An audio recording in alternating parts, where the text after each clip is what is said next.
God, man. Y'all can clap, do whatever. All glory goes to the Most High God. May the words of my lips and the meditation of my mind be acceptable before you, O Yah, my rock and my redeemer. Hallelujah. First and foremost, giving all honor, glory to the God of our forefathers, the God of Abraham, the God of Yitzchak, the God of Yisrael, whom praise is due forever and ever. Showing respect to the leadership of D.C.B, my brother, my friend, Chief Prince Yediah Ben Yissaskar. Hope he's doing well at this time, as I know he was feeling under the weather today. To the men of the council, all of the men, women, and children within the sound of my voice, I bid you all in the talk of my forefather, Shabbat Shalom, Shalom Lakem. Shabbat Shalom, Shalom Lakem. Torah Rabbah. How y'all feeling right now? Oh. Energy is good in the place, right? God is good. God is good, and we have to learn continually, even outside of the Shabbat day, to appreciate, to give him praise, to bestow the same level of energy that we have now every single day. We are going to be doing the book of Habakkuk.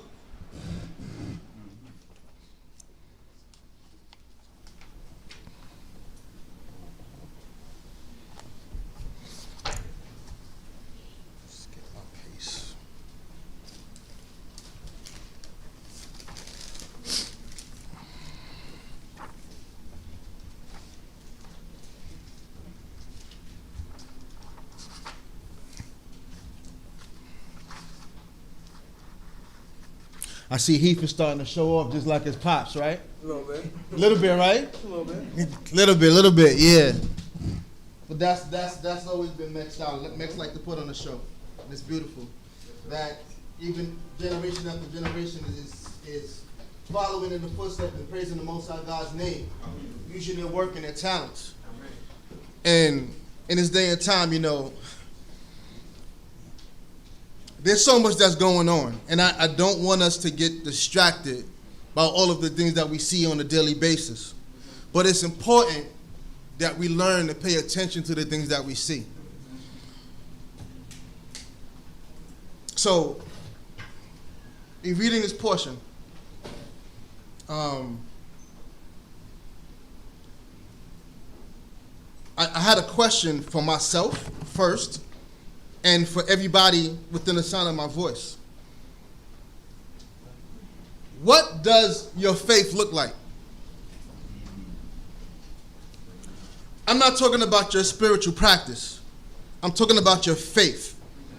Israelites claim to be the servants of the Most High God. And oftentimes, things happen where we feel we need to take charge of situations when those situations actually belong to God. Hold on.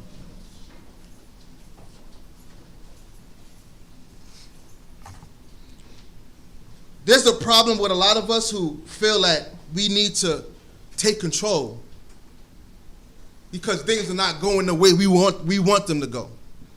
They're not to our personal likings. So we call ourselves taking charge. But what if it's not for you to take charge? What if it's for you to let God do the work that he needs to do?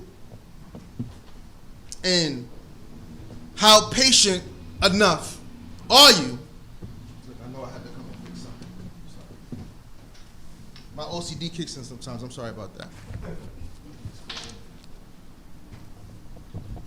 When the Most High God, being the master, the controller, the architect, the maker of all things in life, knowing the best pattern on how to get things done, what is your faith in God to make sure that thing gets done?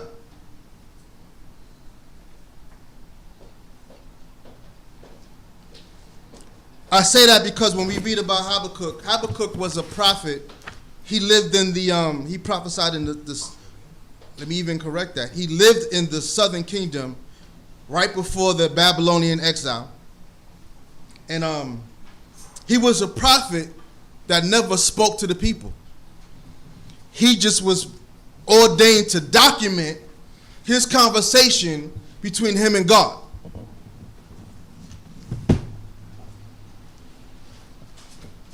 So, oftentimes we're in situations that we think are not good for us, or we don't know what the outcome is, and we worry and we have troubles and we have problems. But we who say we know God lack the faith that God will see us through. And that's poor. Let me tell y'all something. I had prayed for something for 3 years. 3 years. I prayed so much that I forgot to pray for it sometimes. But you was praying for it because you know that you wanted it. And sometimes people think that you're not making an effort, you're not watching, you're not doing certain things. But all of a sudden, God bless you with the thing that you pray for. Do you understand that certain things are not in your time, it's in God's time? Right. Even if you want it now. God knows that you're not ready for it right now.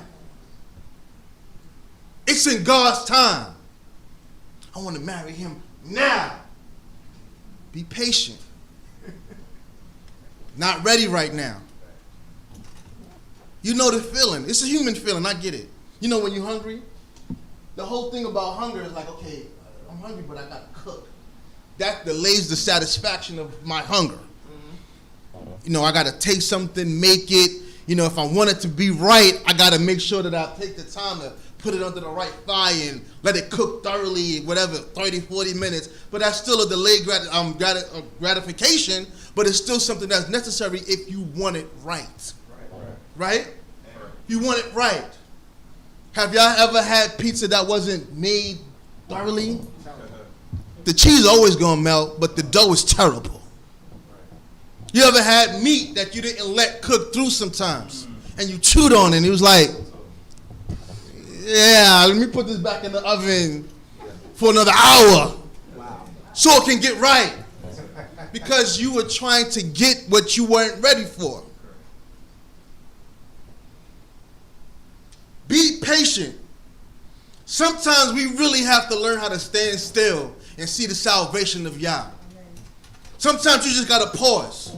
Because a lot of us, we live in a city, we grow up a certain way, we do not know how to calm your spirit. You know, two people can't talk at the same time. And especially when it comes to God, if you don't still yourself, you can't listen to what God has to tell you. Because you're busy, you're doing everything, you're in everybody's business. You're on Facebook 5 times a day. You're on Instagram. You're on whatever the case may be. There's so much stuff that you can occupy and inundate your mind with, but you don't take the time to still yourself to listen to what God has to tell you.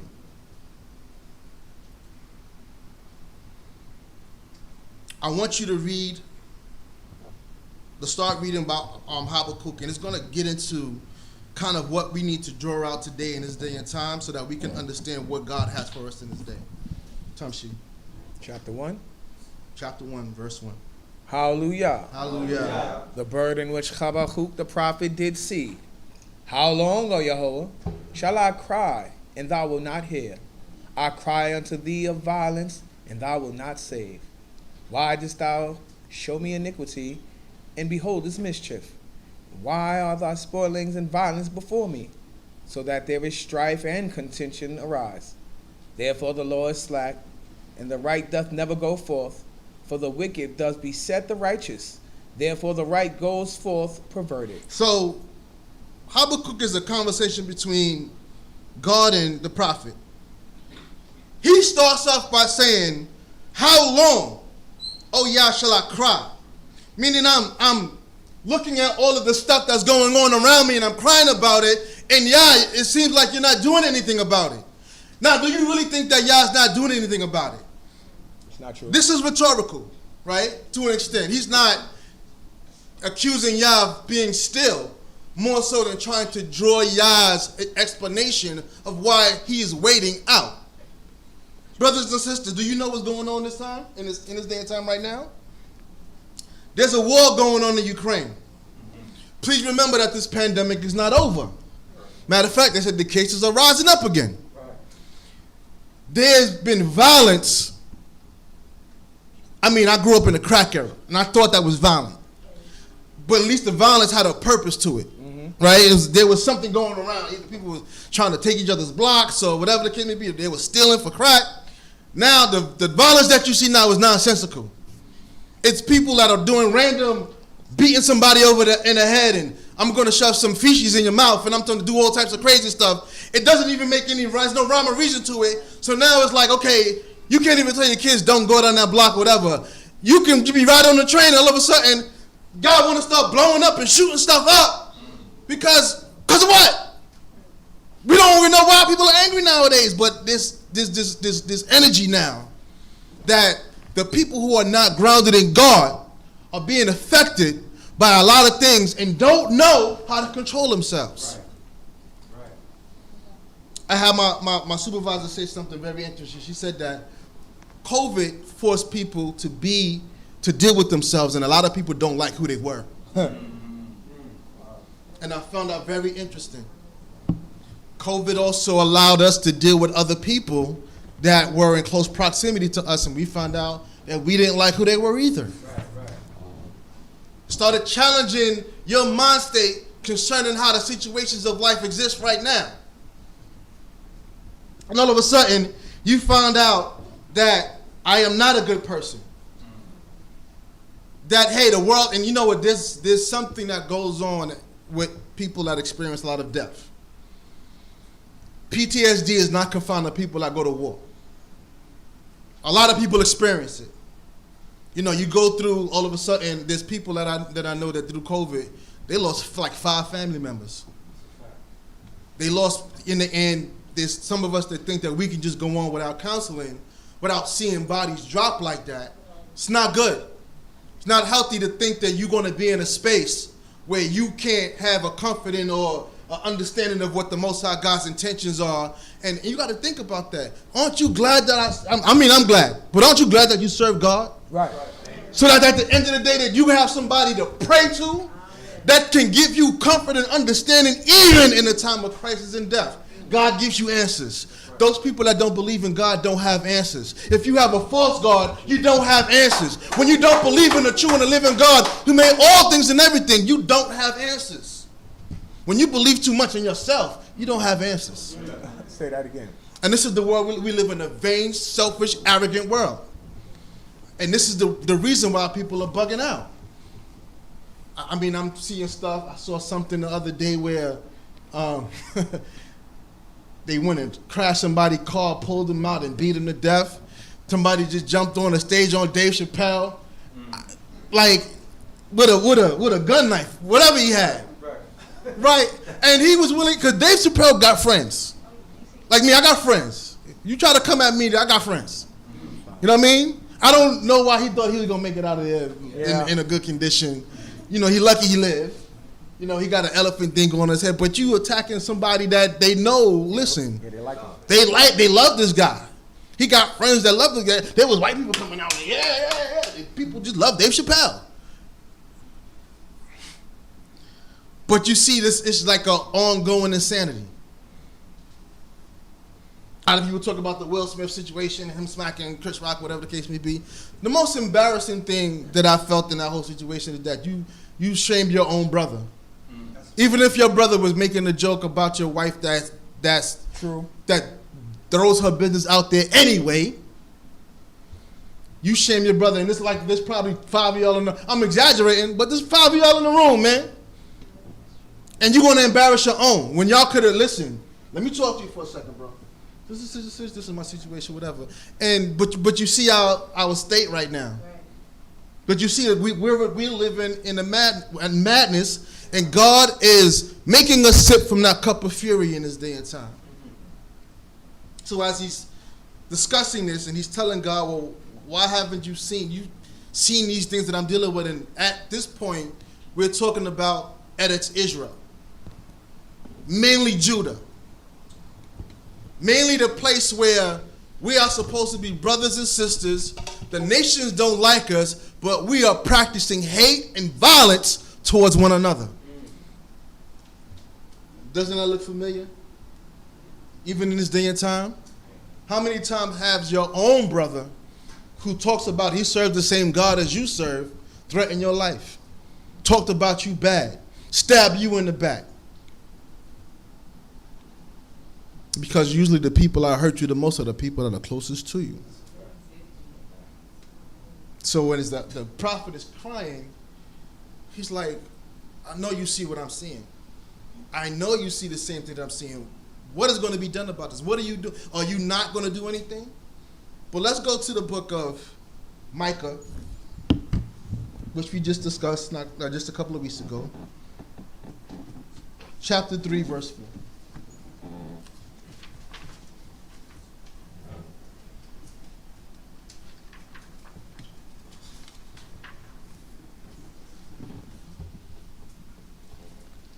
Then shall they cry unto Yahweh, but he will not answer. What?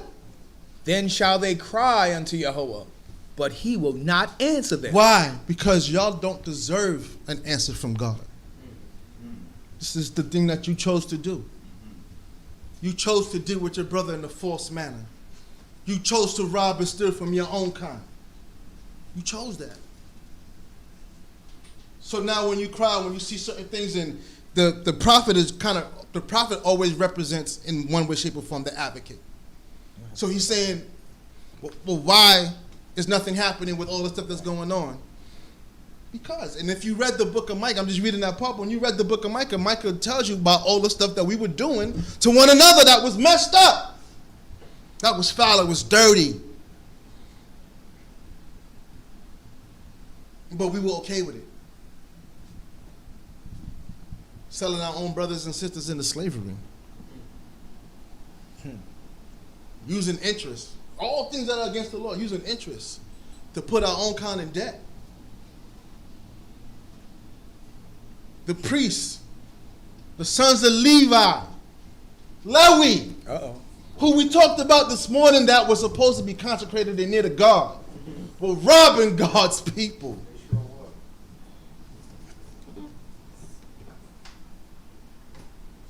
This is the reason why God don't listen, because y'all don't want to hear what I have to say. Right. And I think some people don't understand sometimes. If you don't listen to people, the people are not going to talk. And our God has sent prophets to us, as he said, B times.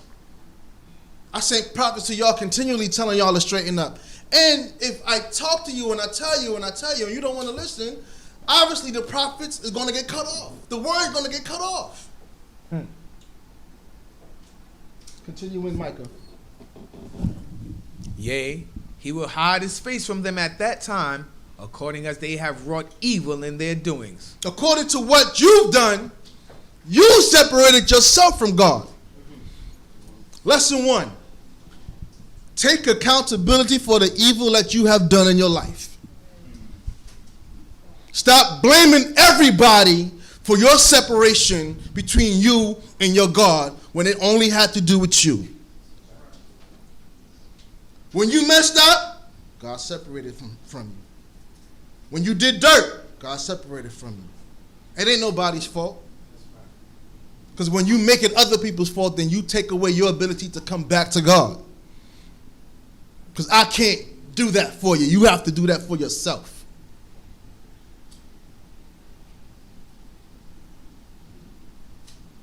If you say that you love God the way you love God, you have to learn to repair your relationship with God.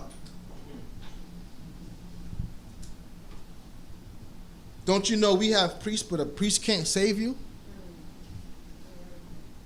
I think that's part of the picture that when Most High said, listen, do away with your sacrifices. Like, that's not going to save you. The obedience is going to save you, not the ritual. Rituals are nice, but a ritual can't save you from adultery, murder, lying, cheating, being a whore. That's not going to save you.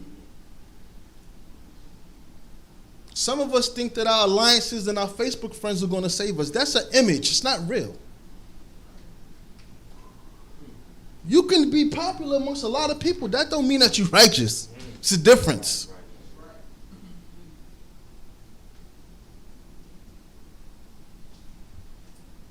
Let's go back to Habakkuk. Chapter 1, verse 5. Look ye among the nations, and behold, and wonder marvelously. For behold, a work shall be wrought in your days, which ye will not believe, though it be told you. For lo, I will raise up the Chaldeans, a bitter and impetuous nation, that march throughout the breadth of the earth, to possess dwelling places that are not theirs. They are terrible and dreadful. Their law and their majesty proceeds from themselves. Their horses also are swifter than leopards, and they are more fierce than the wolves of the desert. Their horsemen spread themselves, yea, their horsemen come from far. They fly as the vulture that hastens to devour. They come down, all of them, for violence. Their faces are set eagerly as the east wind, and they gather captives of the sand. And they scoff at kings, and princes are in derision unto them. They divide every stronghold, for they heap up the earth and take it. Then their spirit doth pass over and transgress, and they become guilty, even they who impute their might unto their God. So I want to stop here because there's parts of the conversation where God is talking and he's bragging about Babylon, but at the same time, he's letting us clearly understand that in the process of them being a power, a might, a force that to be reckoned with, that they're wicked as well. Oftentimes, when you read prophecy, and especially when God talks about Babylon, you think God and Babylon is friends. Like, Babylon, I'm sending Babylon.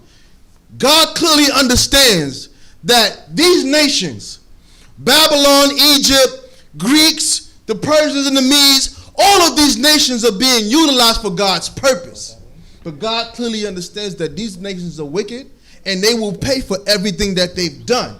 But all of these nations are basically going to be the same type of nation.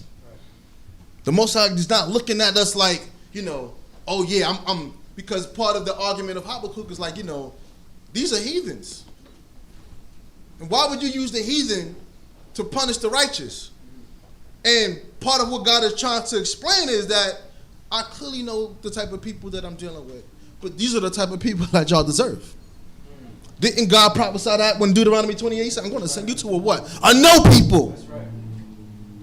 I'm going to give you what you deserve. I'm giving you what you're asking for. So when I'm bragging about Babylon, I'm not bragging because they are righteous people. King Nebuchadnezzar went crazy. Yes, he did. And it's a known historical fact that he had a time where he really bugged out. Yeah, and God had to show them that I did this to you. I just want you to get a glimpse. Nebuchadnezzar, I wanted to give you a glimpse of my power. As at one time I had you conquering all of the earth, I got you licking up water like a dog right now. I want you to show you my power. So he's discussing that they impute might to their God. That means that they, number one, they worship false gods and they worship their power. What country do we know that does worship false gods? America. And worship their power. America. Really worship their money. America. He said America. And part of the issue is this. Let's go to the book of Daniel, chapter 2, verse 31. I don't want to get ahead of myself.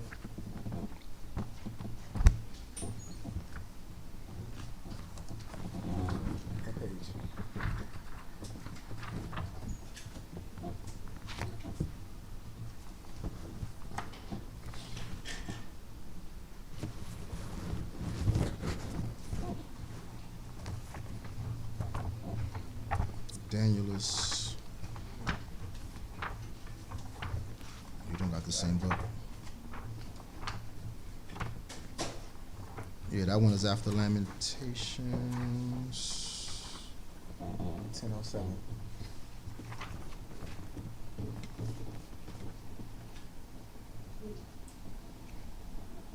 Yeah, and that one is 680. Yeah, I got it. Okay. Chapter 2, verse 31.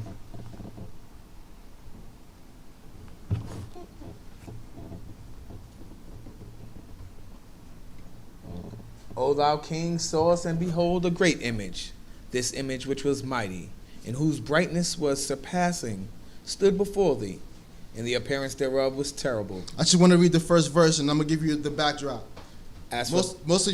Stop there. Most of y'all know what was going on at this time. Daniel, Azariah, Mishael, all of them got put in slavery. Got exiled. They were in the king's court. Daniel was part of the king's wise council, wise men or whatever. King had a messed up dream that scared the whatever out of him. And he asked the counselors, I got a messed up dream. I need interpretation, And then they were like, tell us the dream. I said, no, if y'all so smart, y'all tell me the dream. Right. So he said, if y'all don't get this thing done, I'm killing everybody. He decided, the guy that was actually in charge of killing people, Daniel said, listen, I'm going to go to God, do what I got to do, come back with an answer, God willing. He came back with the answer, and at this point, he is telling Nebuchadnezzar, first he gave glory to God, acknowledge God in all things, letting him know that it's not of me that I get this answer to you, but it's of our God. Right. And then he says, thou, O king, sawest and beheld a great image, this image which was mighty, which was mighty, and whose brightness was surpassing, stood before thee, and the appearance thereof was terrible. Continue. As for the image, its head was of fine gold, and its breast and its arms were of silver, and its belly and its thighs of brass, its legs of iron, its feet part iron and part of clay. And thou sawest till a stone was cut out from without. Thou sawest till a stone was cut out without hands, which smote the image upon its feet that were of iron and clay, and broke them in pieces. Then was the iron and the clay, the brass, the silver, and the gold broken in pieces together, and it became like the chaff of the summer threshing floor, and the wind carried them away, so that no place was found for them. And the stone that smote the image became a great mountain, and filled the whole earth. This is the dream, and we will tell the interpretation thereof before the king. Now, we read this and we know that there was a series of nations that came up. Babylon being told that you are the head of gold, like you were the brightest, and all of the kingdoms that came after you are the lesser kingdoms. But part of what the Most High God is showing you is that, remember, this was one beast. This was one figure. Meaning that all of these nations have the same MO. They're all the same. And God is going to break all of them down regardless of who comes up. So there's nothing for you to be afraid of. We fear everything. We fear the cops. Yep. We fear the taxes. We fear everything. Lord. We fighting for everything except for ourselves. We fighting for Roe v. Wade. We fighting for LGBTQ. We fighting for everything, but we ain't fighting for us.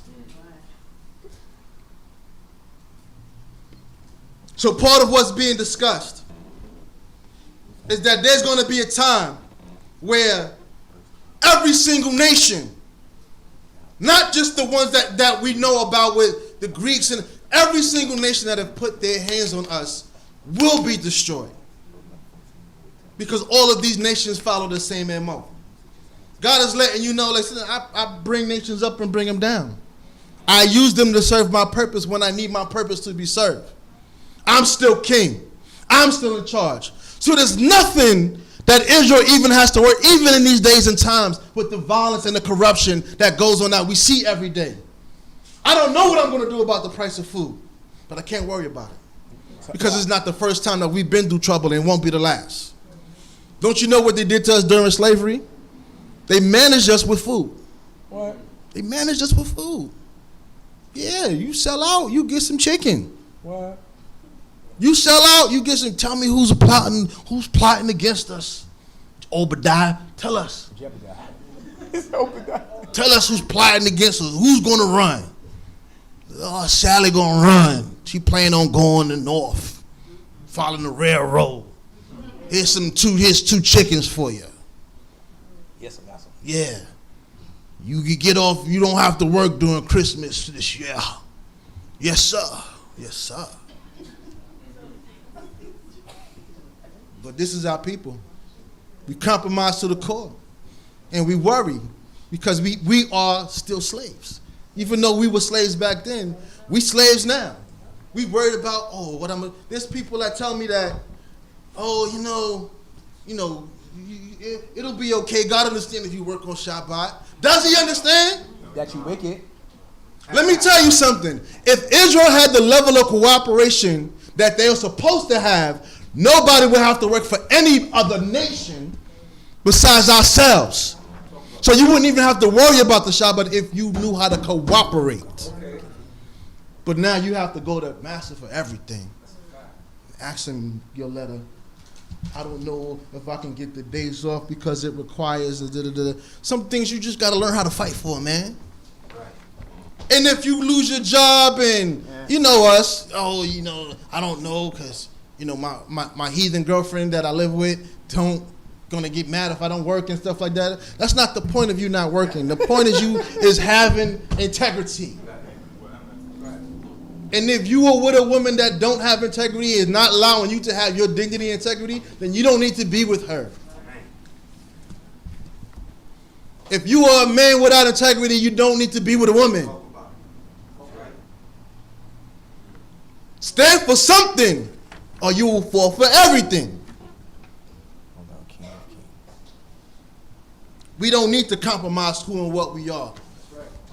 What does our faith look like? And I'm going to keep asking that. What does it look like? Are you afraid to go into business with your own kind? I know that there's some Negroes you can't trust that wear Yeezys. I know that. It's all right. I clearly understand that. But eventually we're going to have to get to a point where we're going to find those who we can trust so that we can build for ourselves and do for ourselves. And if these turbulent times are teaching you anything, is that you have to rely on you and God, not anybody else. Because there are signs that are telling you, I'm watching all types of YouTube videos. America's going down. America's being destroyed. 15 signs that this economy is going to fall. All this stuff like that. So what are you going to do? What are you going to do? Because the Jews are economy proof because they stick together. God don't like them.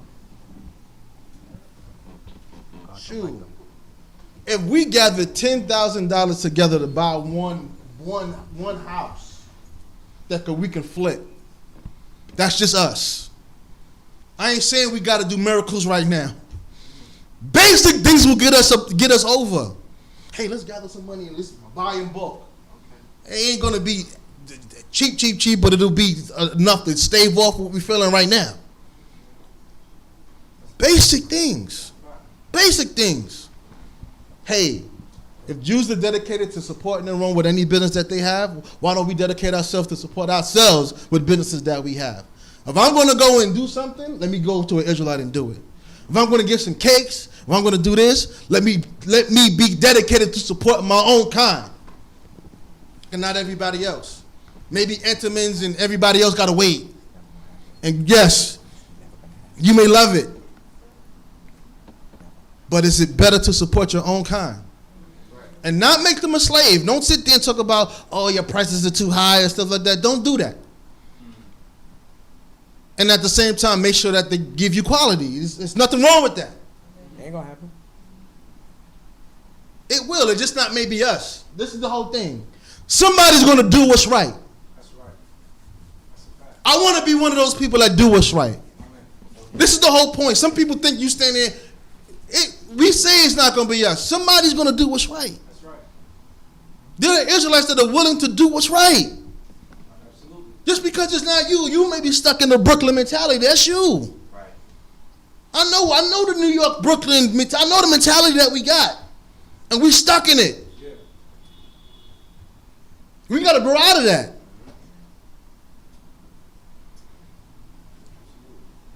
Because I said, as I'm keep on saying, our nation, we're pretending that we don't see what we see. We're pretending that Ukraine crisis is not going to affect us. When they're coming into your country, let me rephrase that. Say it again. When they're coming into America, this is not my country. When they're coming into America, right, and other people are being rejected, it kind of shows you what they think about you. That's right. It does. It does. Because there's this question of reparations right now, right? Excuse me. There's been the question of reparations for a while. Right. I wanted a sister, that I knew for some time. Wound up running into her this week at the job, right? Didn't even recognize her. She had a mask on. we got into the whole question, and it was the person that was doing like a presentation. We were still talking about the reparations issue. I said, forget about slavery. Let's say we took slavery and just said, okay, we took that L and we good. Let's forget about slavery. Okay. Everything that happened after slavery, we built up businesses that were disenfranchised, violently burnt down and violently shut down.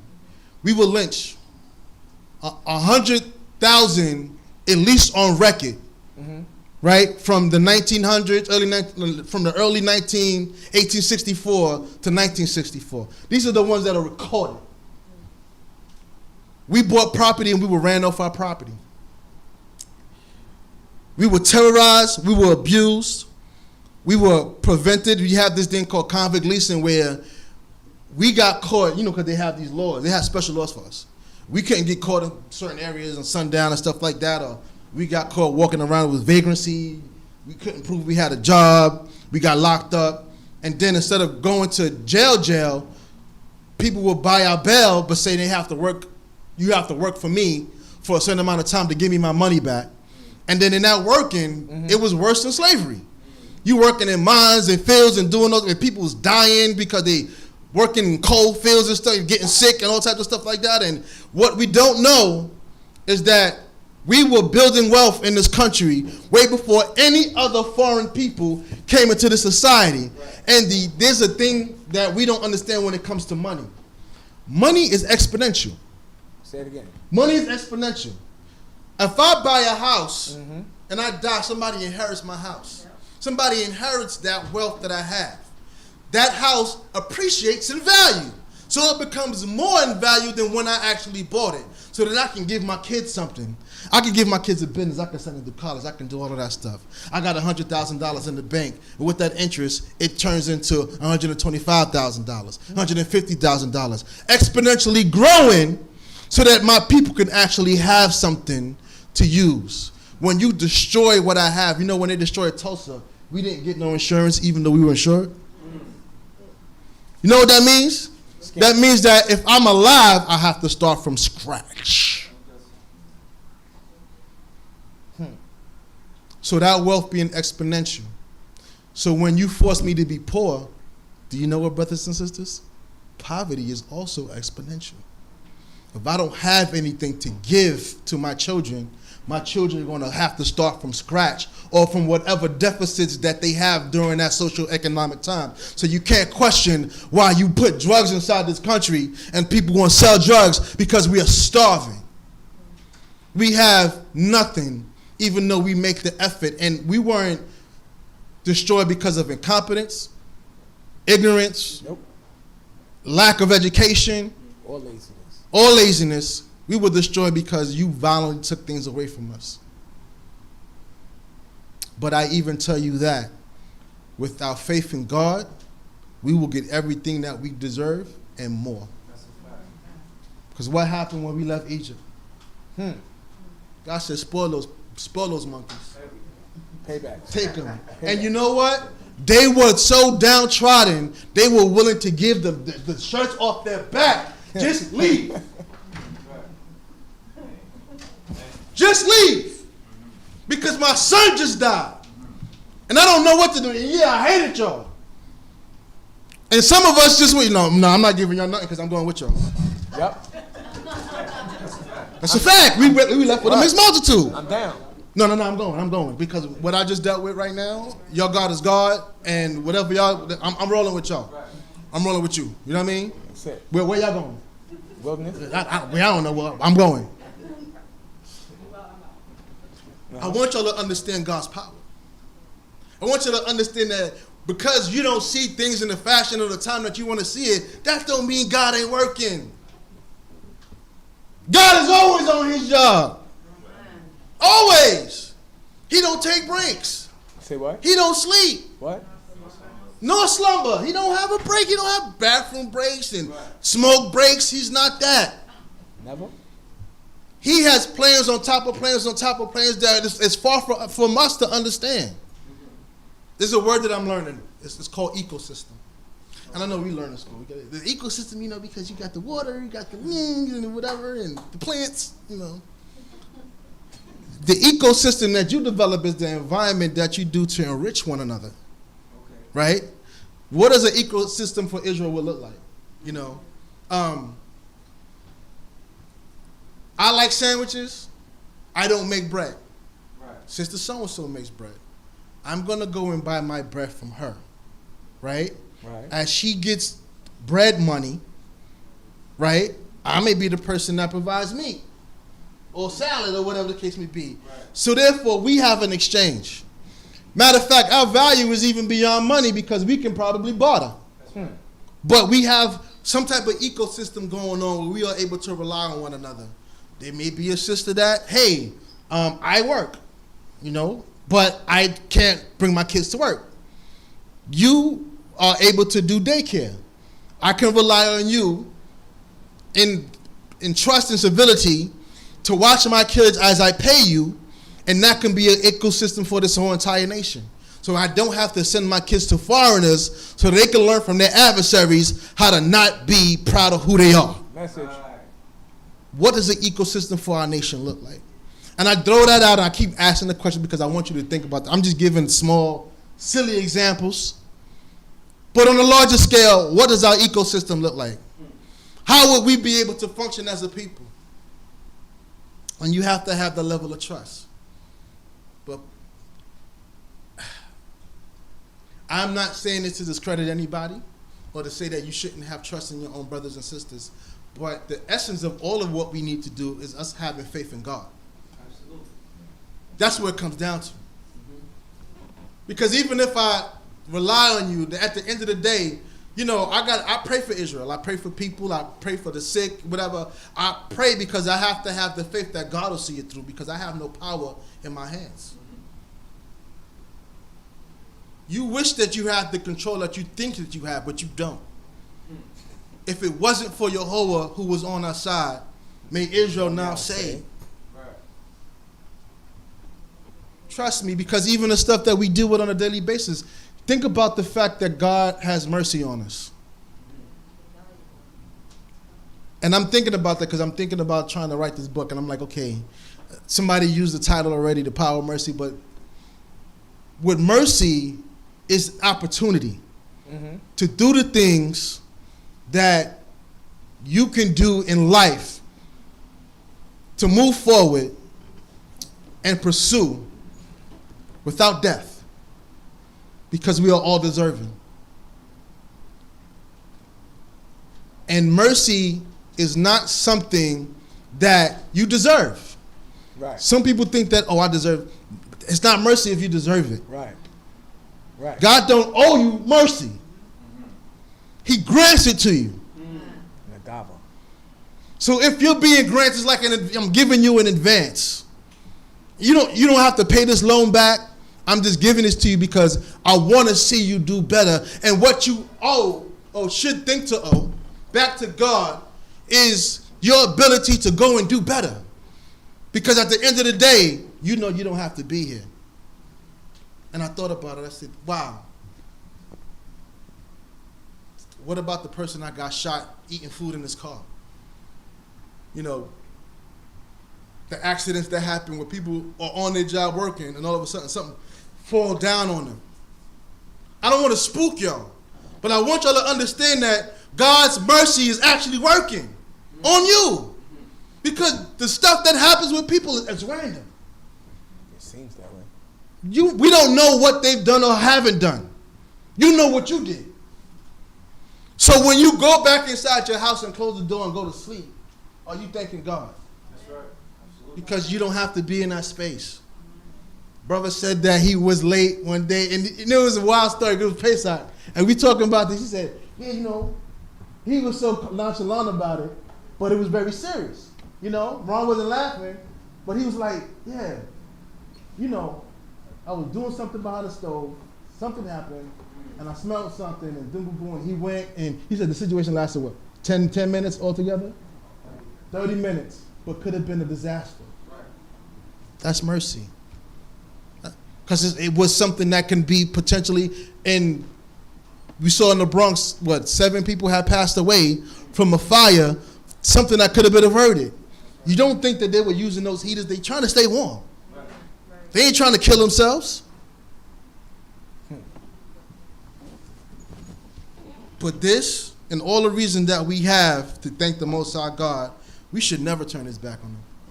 We should never turn our back on him. Continue in Habakkuk.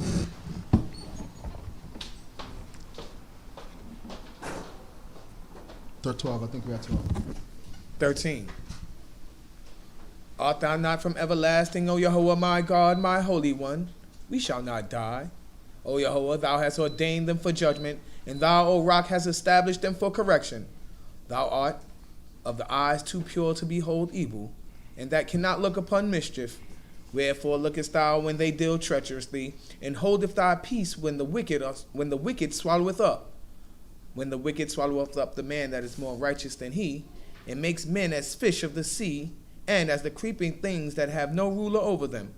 They take up all of them with the angle, and they catch them in their net, and gather them in their drag. Therefore they rejoice and exult. Therefore they sacrifice their net, and offer to their drag, because by them their portion is fat, and their food is plenteous.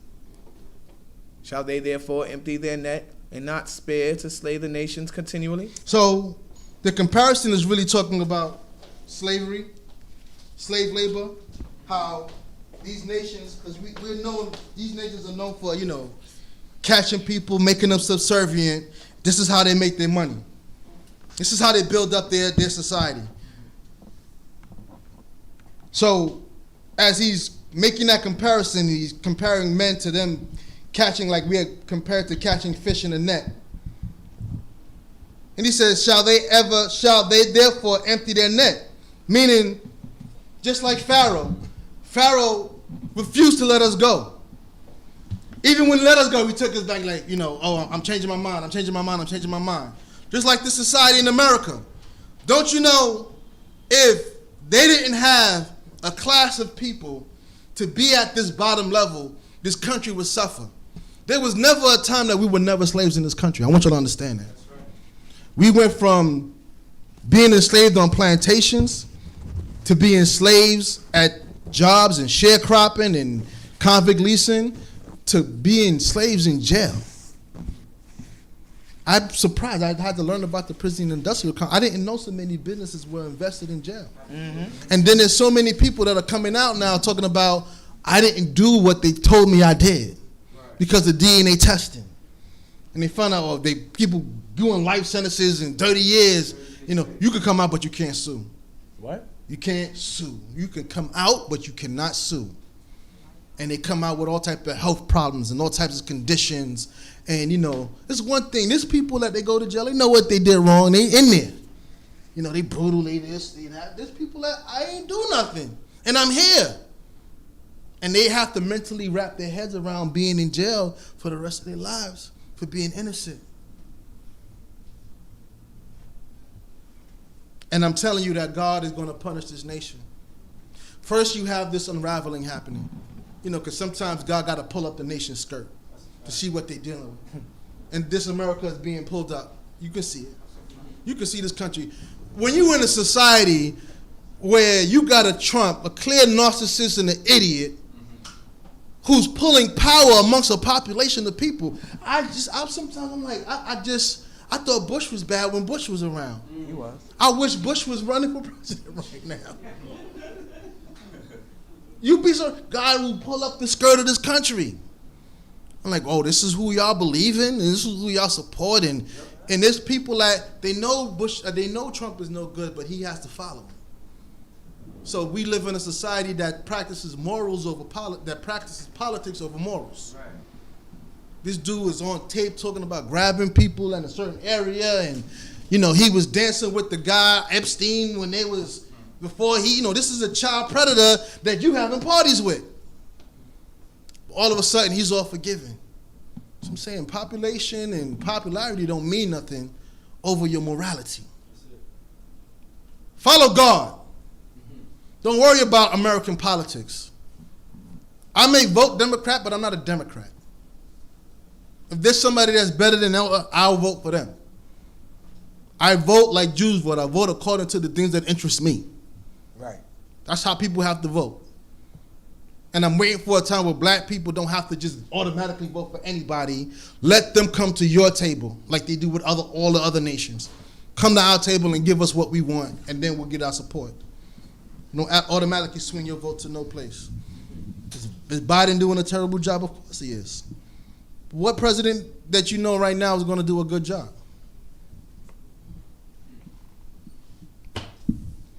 Soon Obama's going to go down as the greatest United States president to ever exist. Wasn't even that hard. And he was hated, but he's going to go down as the best. Let's go to 2. I will stand upon my watch. I will set me upon a tower. I will look out to see what he will speak unto me, and what I shall answer him when I am reproved. And Yahweh answered me and said, write the vision. Make it plain on the tables that a man could read it swiftly. For the vision is yet for the appointed time, and it declares of the end, and it does not lie. Though it tarry, wait for it, because it will surely come, it will not delay. So I want to say this to everybody within the sound of my voice. America will not go unpunished for the things that it has done to us. America will not go unpunished for the things it have done to other people. But you have to learn how to be patient and wait on God. When it comes to any situation that the Most High God is teaching you about, when it comes to his retribution, you have to learn how to be patient and wait on God.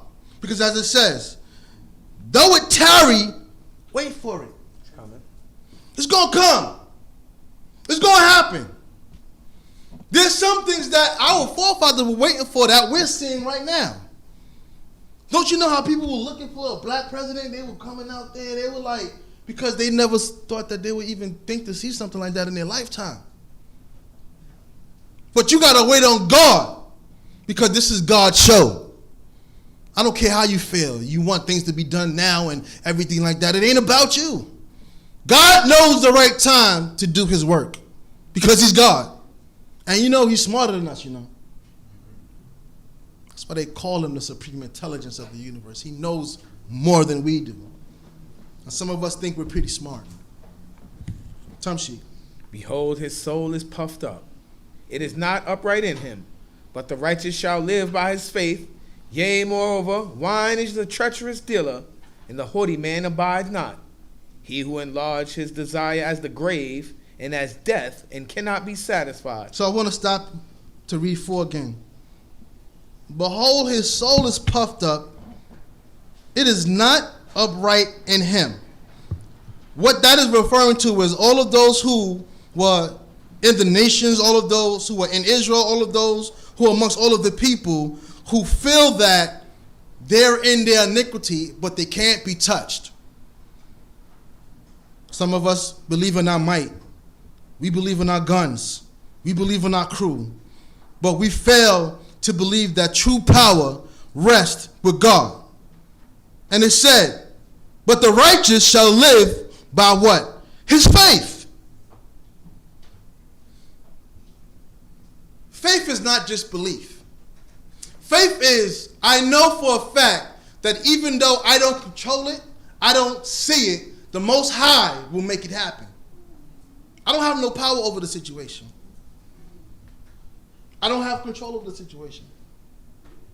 Listen, I don't know what laws are going to be passed that's going to be to our detriment tomorrow. I can't tell you. I just have faith in God that he's going to protect us, that he's going to keep us. Because we're in the belly of the beast. We live in the land of our adversaries. How bad can it be? It's the worst. That's how bad it can be. Because at any time they can take away your right to do anything.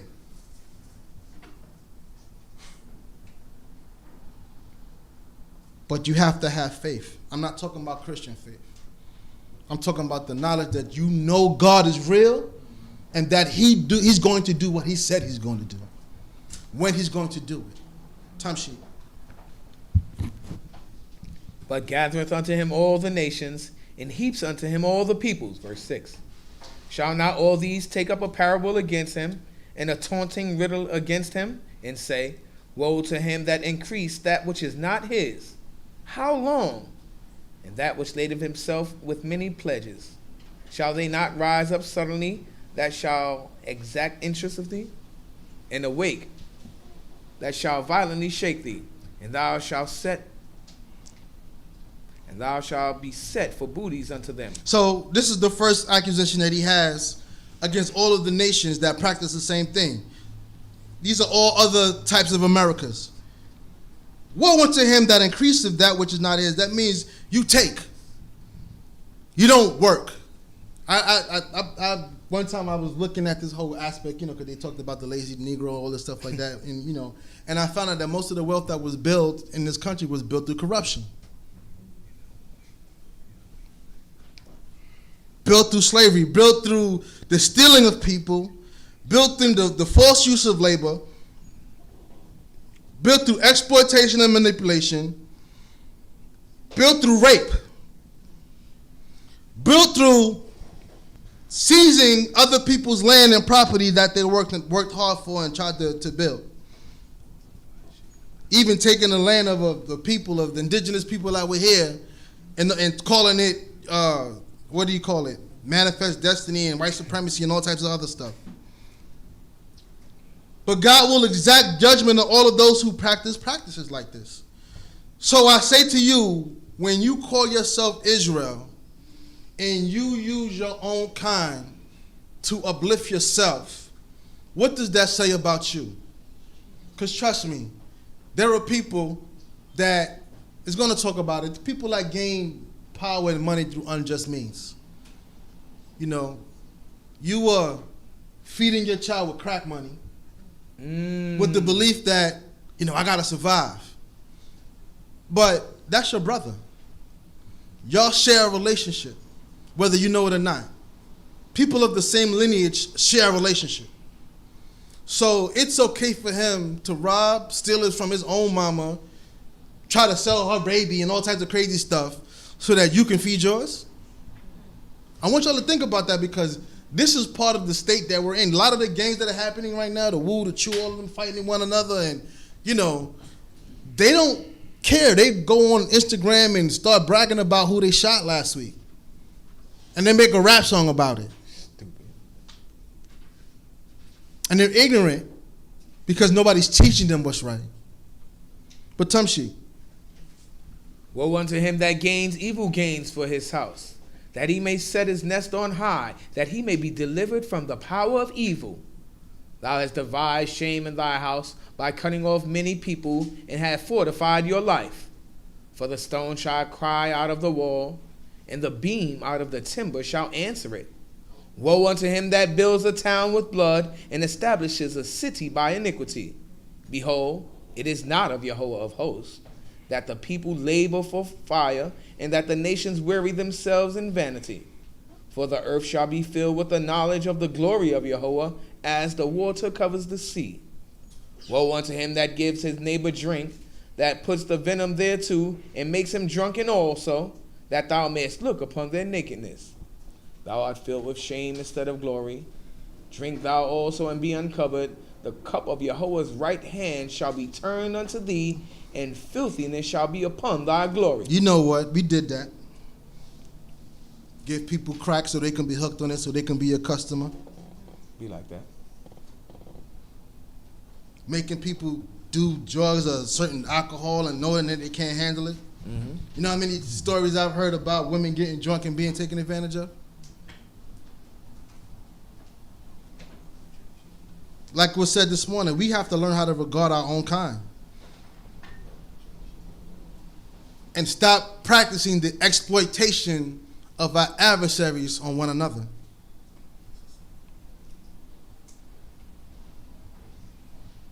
So what does our faith look like?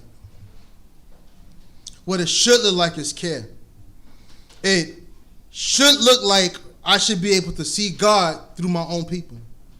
It should look like us relying on what's right, righteous judgments, righteous ordinances, instead of relying on aggression and evil.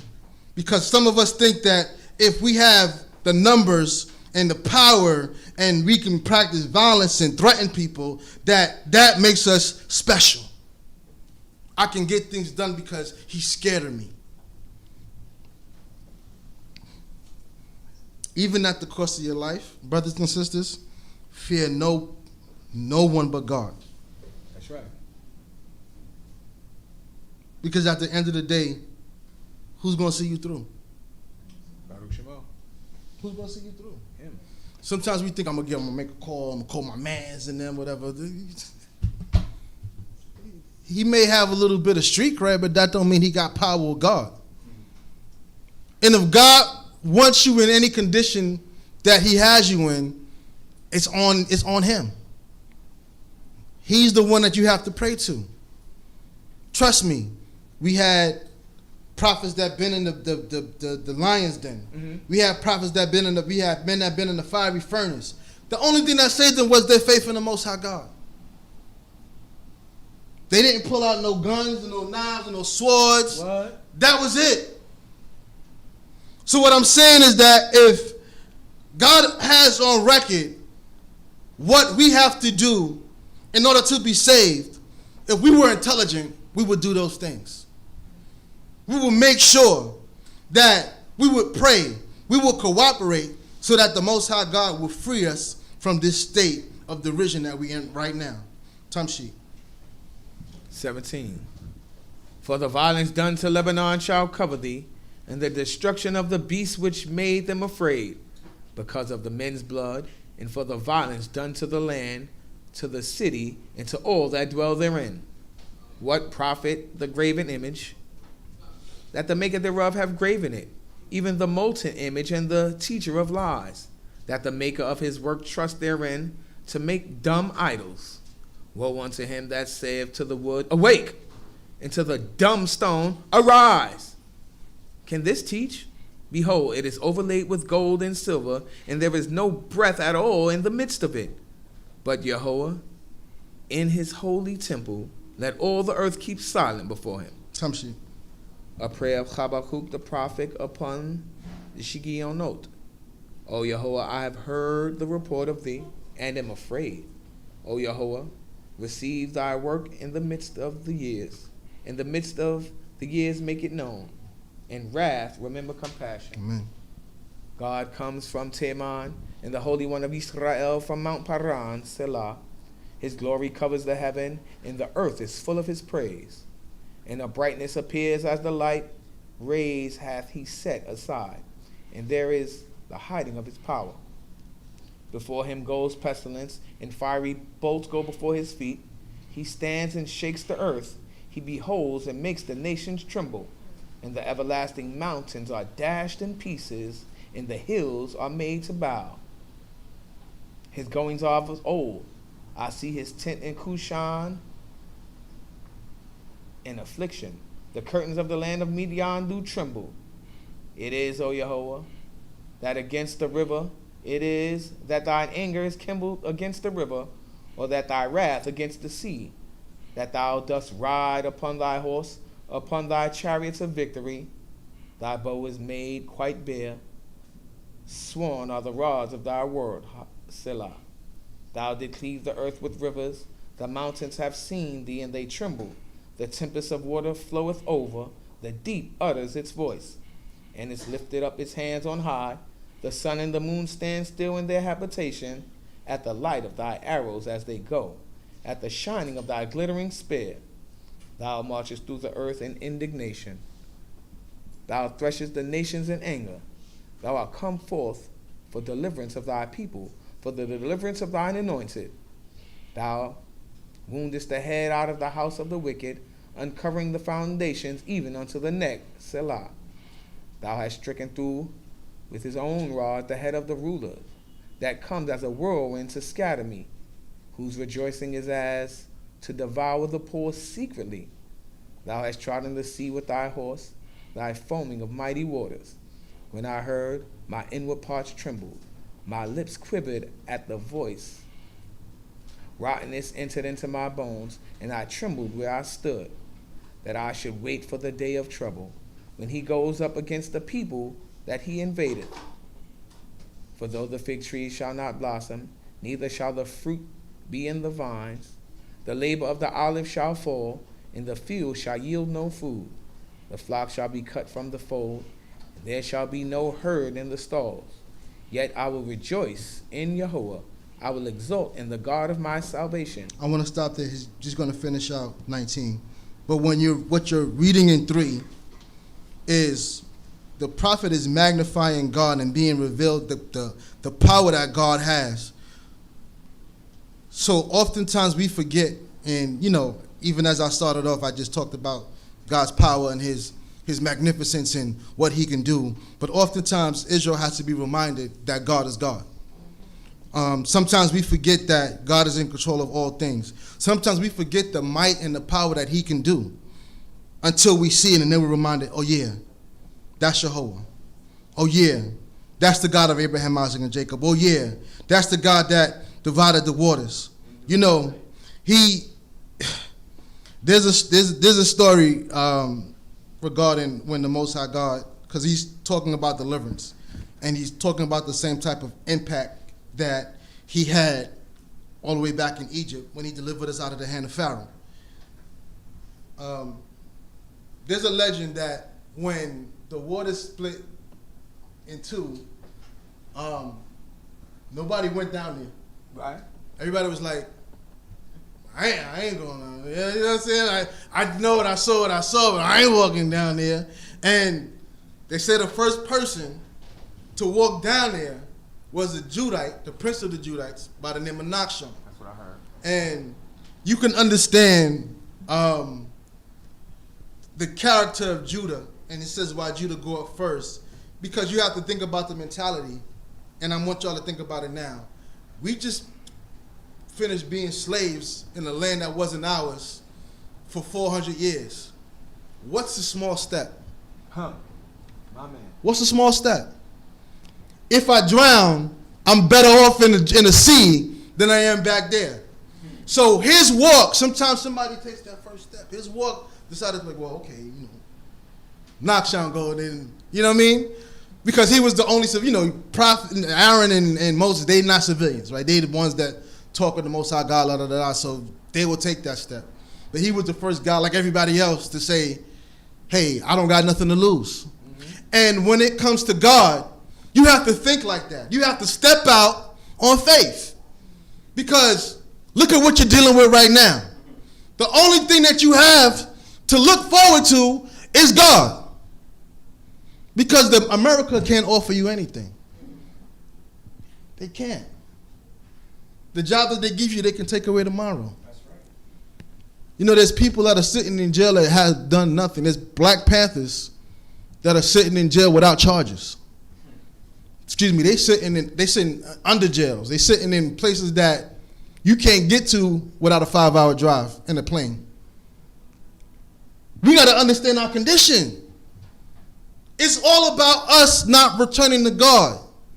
We may fight revolutions. We may join the Nation of Islam. We may be part of Marcus Garvey movement. We may be a part of Nat Turner's movement. But the essence of it all is that they don't want us to be free so that we can connect with God.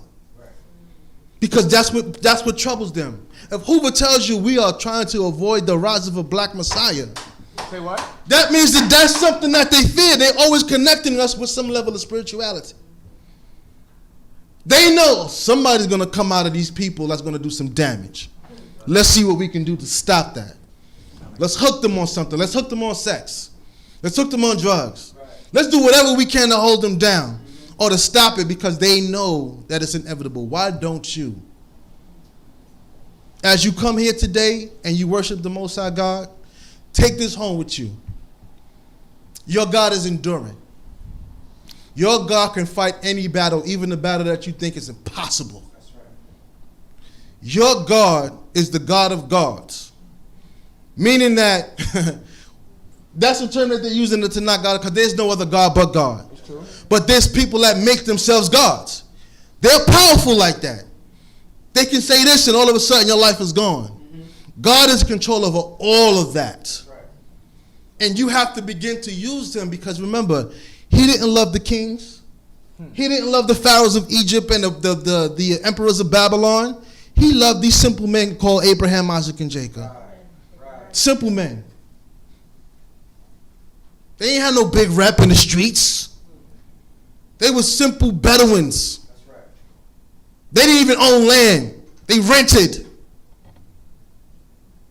But God loved these men and made a covenant with them. So in your simple state, God can do miracles. Don't worry because of you living, we live in Brooklyn. We live in one of the most expensive places in the whole world. Those of us who live in Brooklyn, if you are blessed enough to go somewhere else where the rent is cheaper, God be with you. But they're saying that in the United States it's getting crazy just in general. To buy a house, everything's going crazy. The only thing we can do is rely on God. But for this fact, our love for one another has to be great. And love you have to work on. It's not automatic. The same way you love, because some of us are just finding our relationship with God.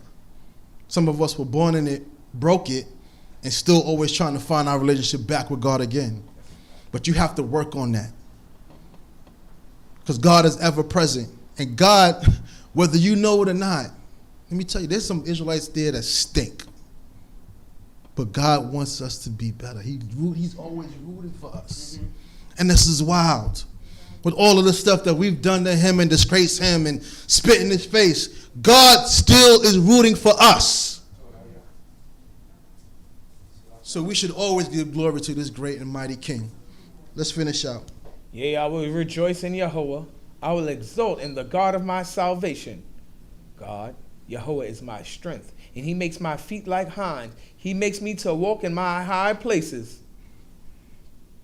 For the leader with the strings of music. Hallelujah. Hallelujah.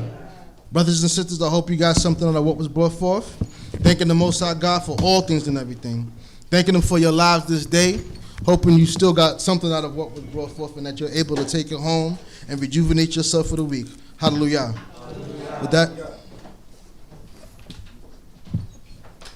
cool. With that, I'll call up my brother so he can have a word before we